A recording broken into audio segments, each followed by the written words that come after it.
Kesehatan Kota Bengkulu. Program di tahun 2026 ini Dinas Kesehatan Kota Bengkulu itu seperti mana, Bu? Untuk program Kesling di awal tahun, karena kita belum ada istilahnya kegiatan rutin, itu pertama bersama dengan Dinkes Provinsi kita melakukan desiminasi, artinya penyamaan persepsi terhadap kegiatan yang harus kita lakukan, capaian apa yang harus kita kerjakan di tahun 2026 ini. Ada beberapa kegiatan yang kawan-kawan Kesling harus kerjakan. Pertama di program sanitasi dasar. Jadi ada namanya Pekam Surpekam. Itu adalah bagaimana kawan-kawan itu melihat menilai kondisi ketersediaan untuk air minum. Kemudian ada surveilan air minum, itu dilakukan di seluruh masyarakat. Kemudian ada STBM, itu sanitasi berbasis masyarakat tentang jamban dan segala macam. Ada pengendalian vektor, misalnya terhadap lalat, terhadap apa yang bisa menyebabkan penular penyakit. Apa saja tular vektor itu, mulai dari nyamuk, lalat, kecoa, dan itu dalam ilmu yang ada di kesehatan lingkungan. Dan juga pada kegiatan yang kedua adalah PUTK. Apa pula itu? Itu mereka bisa menilai tentang bagaimana sarana-sarana produksi pangan, tempat-tempat umum juga di sana masuk. Juga di situ ada tentang kota sehat. Nah, dan juga ada aplikasi yang adaptasi untuk perubahan iklim dan lingkungan. Jadi kegiatan yang kawan-kawan dilakukan di situ, apabila nanti ada cuaca ekstrim kan, ada banjir, ada apa, itu tim Kesling ada ambil bagian kegiatan mereka di dalam bagaimana penyiapan lingkungan, kebutuhan apa di sanitasinya yang mereka harus dipenuhi. Itu rekomendasinya dari kawan-kawan Kesling nanti memberikan informasi ke OPD yang bersangkutan, misalnya BPBD kan. Itu jadi tetap basic dasar awalnya kawan-kawan Kesling yang memetakan persoalan, nanti apa kebutuhannya diajukan oleh kawan-kawan Kesling tersebut melalui mereka yang punya anggaran khusus untuk penyediaan itu. Ada lagi PP, jadi tempat pengolahan pangan.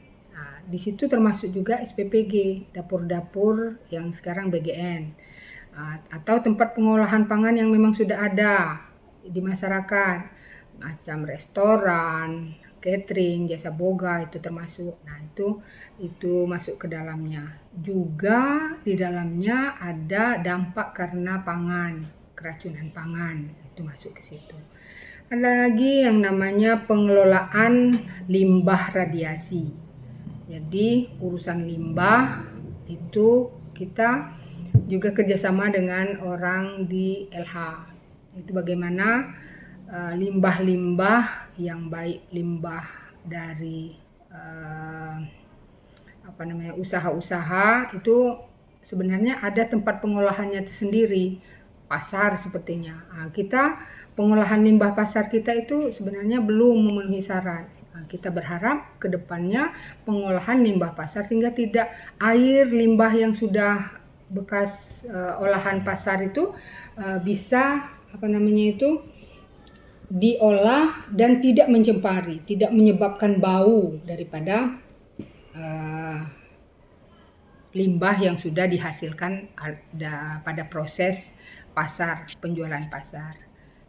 Jadi kami berharap juga nanti seluruh kawan-kawan yang yang hadir saat ini adalah 20 puskesmas dan bersama Dinkes sudah punya pemahaman yang sama. Mereka mesti bergerak dengan semua tupoksi yang mereka punya dan dapat melaporkan kegiatan yang mereka sudah kerjakan secara maksimal nanti, sehingga pelaporan kita ke Kementerian Kesehatan sesuai dengan aplikasi yang sudah diberikan ke kami akan bisa terpenuhi maksimal. Harap terakhir nih Bu, harapan untuk dengan programnya yang dijelaskan Ibu tadi, artinya itu seperti mana untuk ke masyarakat supaya program ini tercapai dengan baik? Baik, untuk kegiatan yang sudah dilakukan, ada yang saya sebutkan tadi itu ada kegiatan rutin dari mereka. Jadi tiap puskesmas, tempat-tempat umum mereka harus cek bagaimana layak sanitasi di tempat itu. Kemudian tempat-tempat umum itu tidak merupakan tempat penyebar penyakit. Di situ vektornya, misalnya tampungan airnya bagaimana, kebersihan itunya, termasuk kualitas udara dan segala macamnya itu akan ada tim yang dari Kesling untuk melakukan pelaksanaan kegiatan. Nah, tinggal kita minta masyarakat memberikan informasi. Kalau dia punya keluhan apa, misalnya ini sudah kita tentang air. Nah, kan banyak penyedia nih galon-galon air. Nah, ada keluhan dari tempat salah satu galon air, silakan hubungi kita di Dinkes sehingga bisa kita turun, kita cek ulang sehingga kita tahu bahwa kualitas air yang disediakan ini baik atau malah sebaliknya. Kalau seandainya tidak baik, kita akan ada semacam evaluasi dan perbaikan ke depannya, seperti itu. Oke Bu, terima kasih.